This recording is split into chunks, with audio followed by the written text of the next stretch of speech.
সবসময় বলি যে আত-তাকদিরু লা ইয়ারুদু, তকদির কখনো পরিবর্তন হয় না। আমরা শুধু হাদিসটা পড়ি, কিন্তু আল্লাহ রাসূল বলেছেন মান জাদ্দা ওয়াজাদা, মানুষ যা চাইবে সে তা পাইবে। তুমি যতটুকু চাইবা ততটুকু পারবা। আল্লাহ তাআলা কোরআনে বলেছে ওয়ালাইসা লিল ইনসানু ইল্লা মা সা, মানুষ ততটুকুই পাবে যতটুকু সে চায়। বারাক ওবামার বাবা ছিলেন সিনিয়র বারাক ওবামা, তিনি ছিলেন কেনিয়ার নাগরিক। তিনি স্কলারশিপে আমেরিকা হাওয়াই দ্বীপপুঞ্জ, প্রশান্ত মহাসাগরের একটা দ্বীপপুঞ্জ হাওয়াই, হুনুলুলু রাজধানী, সেটা তখন প্রদেশ ছিল না, সর্বশেষ প্রদেশ হয়েছে হাওয়াই, 50তম প্রদেশ। সে হাওয়াই প্রদেশে হুনুলুলুতে পড়াশোনা করেছেন, হুনুলুলু ইউনিভার্সিটিতে পড়াশোনা করেছেন। সেখানে তার বারাক ওবামা মায়ের সাথে দেখা হয়, মায়ের সাথে বিবাহ হয়। পরবর্তীতে বারাক ওবামা হয় 2 বছরের মাথায় বারাক ওবামা মা জানতে পারলো যে তার আগে কেনিয়াতে তার একটা বউ আছে, পরে তাকে ডিভোর্স দিয়ে দেয়। ডিভোর্স দেওয়ার পর বারাক ওবামার মা পরে এক ইন্দোনেশিয়ান ছেলেকে বিয়ে করে ইন্দোনেশিয়া চলে আসে। ইন্দোনেশিয়া আসার পরে ইন্দোনেশিয়ার জাকার্তা এসকে একটা স্কুল আছে, সেই স্কুলে ভর্তি করা বারাক ওবামাকে। প্রথম দিন স্কুলের শিক্ষক বলল, তোমরা তোমাদের স্বপ্নটা লেখো, সবচেয়ে বড় স্বপ্নটা লিখো, কারণ মানুষ তার স্বপ্নের আয়তন যত বড়, মানুষের স্বপ্ন তত বড়, তুমি স্বপ্নটা লিখো। বারাক ওবামা তার স্কুলের ম্যাডামকে জিজ্ঞেস করল, ম্যাডাম পৃথিবীর সবচেয়ে ক্ষমতাবান ব্যক্তি কে বর্তমানে? তিনি বলে, পৃথিবীর সবচেয়ে ক্ষমতাবান ব্যক্তি হচ্ছে আমেরিকার প্রেসিডেন্ট। তখন সে লেখলে, I want to be a president of America, আমি আমেরিকার প্রেসিডেন্ট হতে চাই।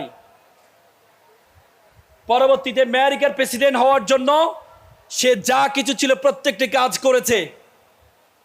সে জানে রাজনীতিবিদ হওয়ার জন্য লিগেল প্রফেশন লাগবে, সেজন্য ল প্রফেশনে ভর্তি হয়েছে, আইনজীবী হয়েছে, মেয়র হয়েছে, পরবর্তী আমেরিকার প্রেসিডেন্ট হয়েছে।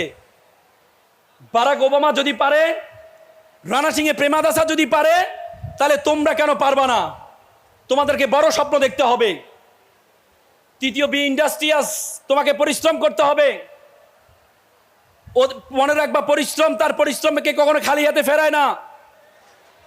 একবার একজন বৃদ্ধ মহিলা একটা কলস নিয়ে যাচ্ছে, পানি থেকে পানি নিয়ে তার যে শাড়ির যে আঁচল দিয়ে পানিটাকে মুড়িয়ে নিয়ে যাচ্ছে। একটা ছেলে ভাবছে, ইস, আমি যদি এই কলসের মতো হতে পারতাম, তাহলে আমাকে কোলে নিত, তারপরে আমাকে এভাবে আঁচল দিয়ে আমাকে ঘুরিয়ে রাখতো। তখন সেই পাতিল বলে, সে কলস বলে, আমি তো একটা মাটির দলা ছিলাম, আমাকে মাটির দলাকে আমাকে চিবিয়ে, আমাকে আগুনে ফেলে, আমাকে অবয়ব দিয়ে আমাকে কলস বানানো হয়েছে, আমাকে আগুনে রাখা হয়েছে, আগুন থেকে উঠিয়ে আমাকে 30 দিন রোদে রাখা হয়েছে, রোদে রাখার পর তারপরে আমাকে বাজারে নেওয়া হয়েছে। বাজারে নেওয়ার পরে যিনি আমাকে কিনতে গিয়েছেন তিনি টকটক করে আমাকে দেখেছেন আমি মজবুত কিনা। যখন মজবুত হয়েছে তখন এনে আমাকে আজকে সম্মানিত করা হচ্ছে। তো সুতরাং তুমি যদি তোমাকে নিজেকে না জ্বালাও, নিজেকে না পড়াও, তাহলে তুমি কখনো সম্মানিত হতে পারবা না। আমরা সবসময় বলি যে আত-তাকদিরু লা ইয়ারুদু, তকদির কখনো পরিবর্তন হয় না। আমরা শুধু হাদিসটা পড়ি, কিন্তু আল্লাহ রাসূল বলেছেন মান জাদ্দা ওয়াজাদা, মানুষ যা চাইবে সে তা পাইবে। তুমি যতটুকু চাইবা ততটুকু পারবা। আল্লাহ তাআলা কোরআনে বলেছে ওয়ালাইসা লিল ইনসানু ইল্লা মা সা, মানুষ ততটুকুই পাবে যতটুকু সে চায়।